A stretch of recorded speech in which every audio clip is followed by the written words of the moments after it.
ressusciteront les premiers. Pour rencontrer le Seigneur. 1. Ils dorment pour l'instant dans le Seigneur. Mais nous ne voulons pas que vous soyez ignorants, frères, à propos de ceux qui dorment, de peur qu'ils ne s'affligent, comme d'autres qui n'ont aucun espoir. Car si nous croyons que Jésus est mort et ressuscité, de même, Dieu amènera avec lui ceux qui se sont endormis en Jésus.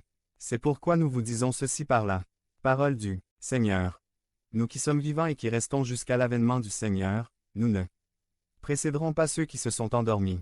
1 Thessaloniciens 4, 13 à 15. NASB. A. La mort pour nous est une fin. B. Pour Dieu, la mort est le début d'un repos. I. Seul Dieu a le pouvoir de réveiller ceux qui dorment actuellement. I. Avec sa seule voix, il a ressuscité Lazare des morts. I. De sa seule voix, il réveilla le fils de la veuve de Naïm. 4. Avec ses paroles, il réveilla la fille de Jaïrus. C. Pour nous, la mort est impossible à surmonter.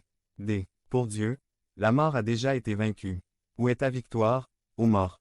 Où, ô grave, votre sting? 1 Corinthiens 15, 55. NASB. Yo. Nous n'avons plus à craindre la mort.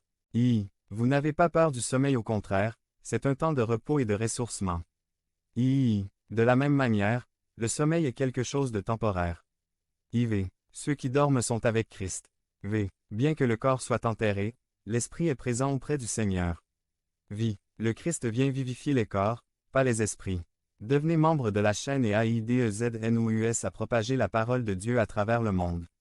Point. Samedi 16 mars 2024. Parlez à Dieu en 5 minutes. Description de la vidéo. L'enlèvement de ceux encore vivants. Alors nous qui sommes vivants, qui sommes restés, serons enlevés avec eux dans les nuées pour rencontrer le Seigneur dans les airs. 1 Thessaloniciens 4, 17. NIV. A. L'apôtre Paul nous enseigne que ceux d'entre nous qui sont encore en vie seront enlevés pour être avec le Seigneur. Point. 1. Enlevé. A. Cette expression donne l'idée d'une force qui s'exécute soudainement. B. Exprime l'idée de prendre une personne et de la mettre dans un autre endroit.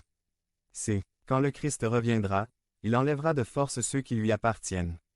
2. Soudain. En un clin d'œil, quand le Christ reviendra, le dernier coup de trompette retentira, et les morts revivront et ne mourront jamais.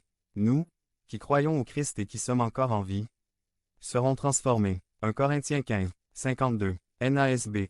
A. Cet événement sera si soudain que je ne pourrai pas être mesuré ou calculé. Point. Il n'y aura pas de temps pour réparer un cœur brisé. Il n'y aura pas de temps pour regretter. Vous n'aurez pas le temps de changer d'attitude.